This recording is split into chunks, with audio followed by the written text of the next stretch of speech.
पण हे असं नाटकातनं सुरुवात झाली.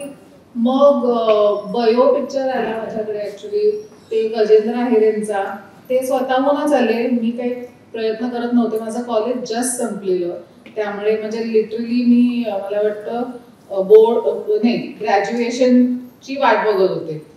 तर तेच आले समोरनं. स्क्रिप्ट खूप छान होतं आणि असं कामाला नाही म्हणायचं वगैरे असे काही संस्कार नव्हते घरात. आलं काम ते करायचं, त्यामुळे ते एक झालं.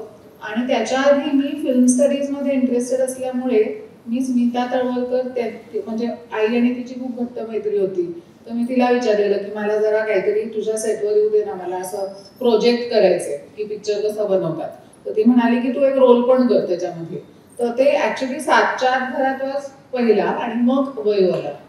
सो तशी ती अशी अशी म्हणजे अशी डिसाइडेड सुरुवात नव्हती. अशी त्याची थोडी ह्यांनी म्हटल्यासारखं की एक आवड होती, ऑपॉर्च्युनिटी होती, म्हणून ती झाली सुरू.